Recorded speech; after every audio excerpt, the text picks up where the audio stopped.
Assalamualaikum warahmatullahi taala wabarakatuh dan salam sejahtera. Hai guys, apa khabar? Cikgu harap you all sihat-sihat, tenang dan ceria sentiasa. Alhamdulillah, kita berjumpa lagi dalam video kali ini dengan tajuk yang menarik dan kali ini kita akan menjelajah ke Asia. Tajuk video kali ini ialah jenis dan kemajuan pengangkutan di Asia. Cikgu harap you all dapat menonton video ini sehingga habis agar tidak terlepas sebarang fakta yang cikgu kongsikan. Kepada yang masih belum subscribe, mohon subscribe channel ini sebagai tanda sokongan dan cikgu akan teruskan dalam membuat video-video seterusnya, insya-Allah. Perkembangan sistem pengangkutan di negara-negara Asia merangkumi pengangkutan darat, air dan udara. Sistem pengangkutan ini menyediakan kemudahan mobiliti kepada penduduk dan seterusnya menyumbang ke arah perkembangan ekonomi dan sosial di sesebuah negara di Asia. Okey, kita teruskan. Benua Asia merupakan sebuah benua terbesar dan mempunyai banyak negara. Benua Asia dibahagikan kepada beberapa bahagian, iaitu di benua Asia Utara kita ada Rusia atau Siberia. Seterusnya kita pergi ke Asia Barat. Asia Barat kita ada Arab, UAE, Iran, Iraq dan sebagainya. Seterusnya kita pergi ke Asia Selatan. Asia Selatan kita ada India, Pakistan, Bangladesh, Nepal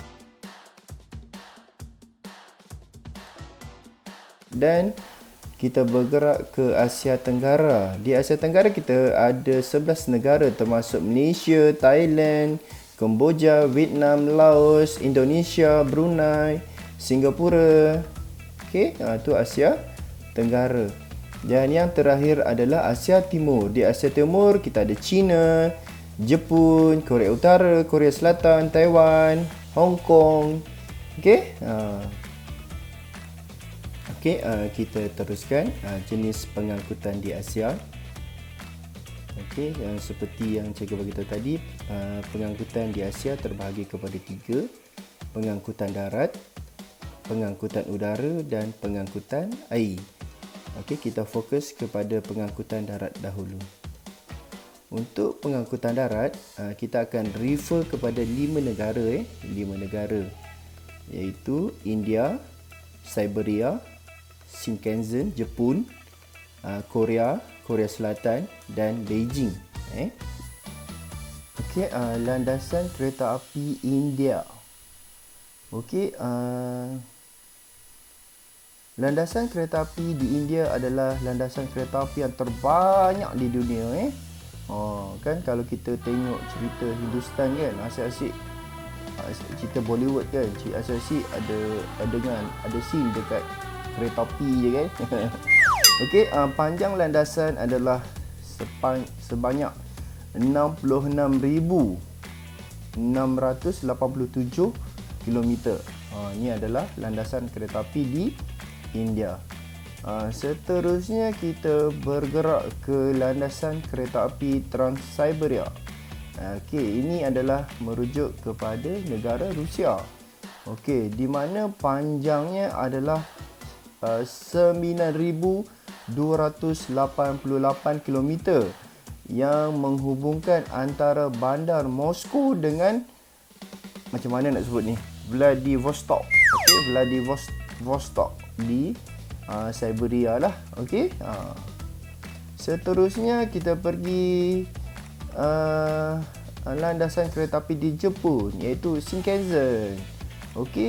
Ia juga dikenali sebagai bullet train ataupun kereta api peluru, di mana sistem perkhidmatan ini adalah cekap, efisien dan laju lah. Seterusnya kita bergerak ke kereta api berkelajuan tinggi Korea Selatan. Ia menghubungkan antara 4 pulau utama di Korea. 4 tempat iaitu Wonju, Sosio, Hanam dan Cikgu tak reti lah nak sebut. Okey, di mana panjangnya adalah yang seperti yang tertera. Okey. Dan yang terakhir adalah landasan keretapi berkelajuan tinggi Beijing dan Shanghai. Okey. Beijing ke Shanghai dapat dipendekkan. Okey, sebab agak laju juga keretapi ni. Okey, seterusnya kita bergerak kepada pengangkutan udara. Okey, kalau pengangkutan udara kita akan refer kepada 7 negara di Asia. Yang pertama adalah lapangan terbang antarabangsa Domodedovo di Moskow Domodedovo. Okey, ia adalah hub penerbangan terbesar di Rusia. Seterusnya seterusnya lapangan terbang antarabangsa Dubai. Okey, ia adalah lapangan terbang yang tersibuk di dunia kerana ia berada di tengah-tengah Asia, menjadi penghubung antara negara-negara ataupun benua-benua yang lain. Seterusnya, kebanggaan kita, lapangan terbang antarabangsa Kuala Lumpur ataupun KLIA. Ia menjadi hub penerbangan utama di Asia Tenggara dan mengendalikan 52.6 juta penumpang pada tahun 2016. Seterusnya adalah lapangan terbang antarabangsa Chengdu di China. Okey, ia adalah hub penerbangan terbesar di China. Umumnya negara China adalah negara yang mempunyai kepadatan penduduk yang tinggi. Okey, seterusnya kita bergerak ke lapangan terbang antarabangsa Tokyo. Salah satu lapangan terbang utama di Jepun. Okey. Seterusnya kita bergerak ke lapangan terbang antarabangsa Hong Kong. Ada keunikan lapangan terbang antarabangsa ini kerana ia dibina di atas tapak penambakan laut. Okey, seterusnya kita pergi ke lapangan terbang antarabangsa Changi di Singapura. Wow, ia adalah lapangan terbang terbaik di dunia. Okey, itu adalah lapangan terbang. Seterusnya kita bergerak ke pengangkutan air. Untuk pengangkutan air kita akan refer kepada 4 negara. Okey, yang pertama adalah di India, Jawaharlal. Okey. Pelabuhan utama di India, okey. Seterusnya adalah pelabuhan Tokyo. Okey. Pelabuhan yang menyediakan keperluan kepada penduduk dan industri setempat di Jepun, di mana pelabuhan ini mengendalikan barangan runcit, makanan, kertas dan bahan binaan untuk negara Jepun. Ini adalah pelabuhan domestik lah kiranya di Jepun. Seterusnya kita bergerak ke pelabuhan Hong Kong. Okey, salah satu pelabuhan yang paling efisien di Asia dan sistematik. Seterusnya adalah pelabuhan Singapura. Okey, ia adalah pelabuhan yang mampu menampung sehingga 1,000 kapal kontena pada satu-satu masa. Singapura walaupun kecil tetapi pelabuhannya hebat sebab dia berada di kedudukan yang strategik laluan antara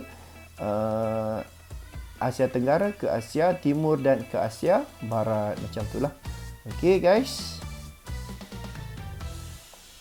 Okey, itulah dia tadi serba sedikit tentang jenis pengangkutan di Asia.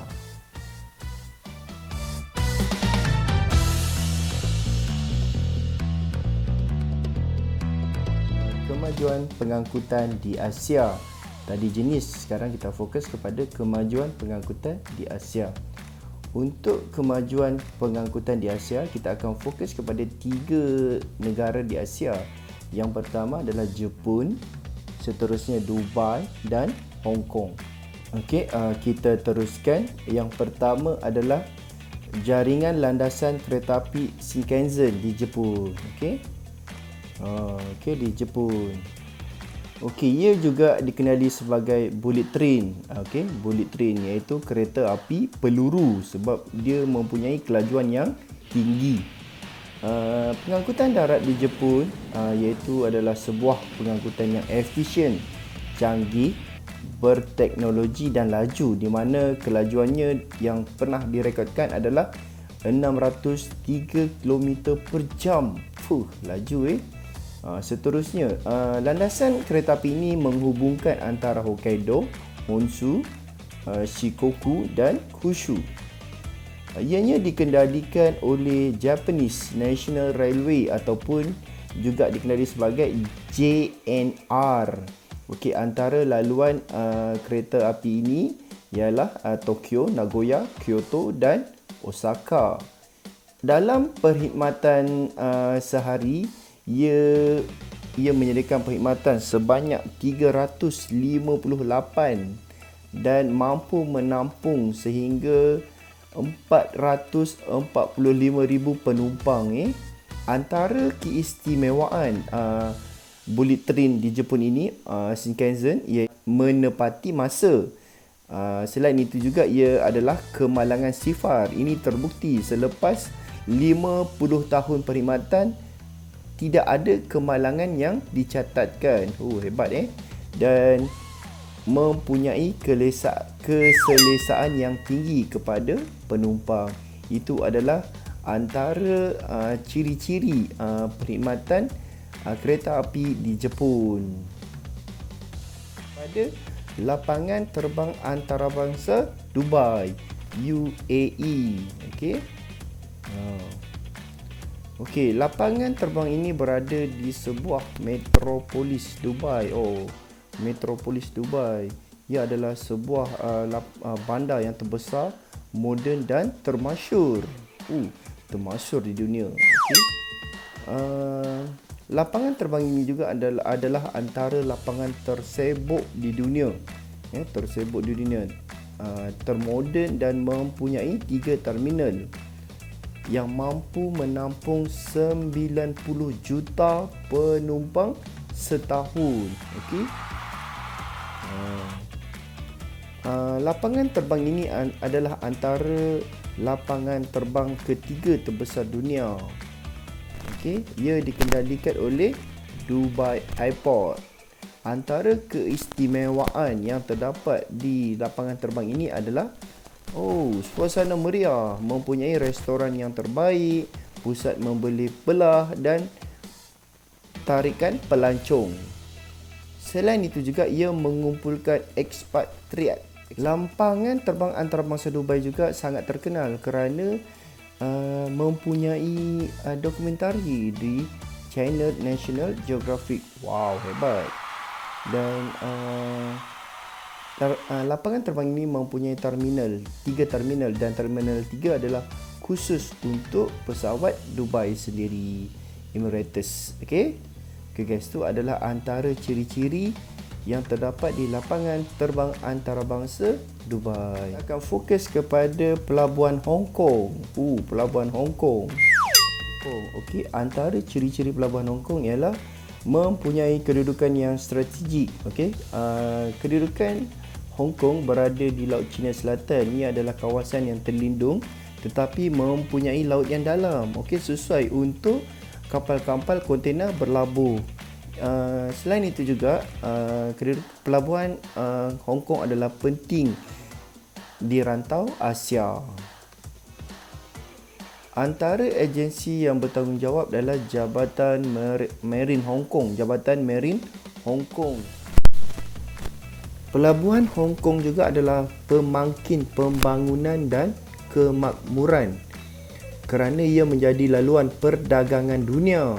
Pada tahun 2016, sejumlah 19.8 juta kontena dan sebanyak 371 kapal berlabuh di situ. Antara keistimewaan pelabuhan Hong Kong ialah yang pertama merupakan pintu masuk ke negara China dan yang kedua antara pelabuhan yang mengenakan duti pelabuhan yang rendah. Ini seterusnya akan menarik lebih banyak kapal kontena untuk datang berlabuh di situ. Yang ketiga, Proses pemunggahan kontena dan kargo hanya mengambil masa 10 jam secara purata dan merupakan antara yang terpantas di dunia. Wow. Dan yang keempat, satu-satunya pelabuhan di dunia yang menjalankan operasi pemunggahan kargo di tengah laut ataupun juga dikenali sebagai at sea loading untuk mengatasi masalah kesesakan trafik di pelabuhan. Wow, hebat pelabuhan Hong Kong. Alhamdulillah, kita telah mempelajari tentang jenis dan kemajuan pengangkutan di Asia.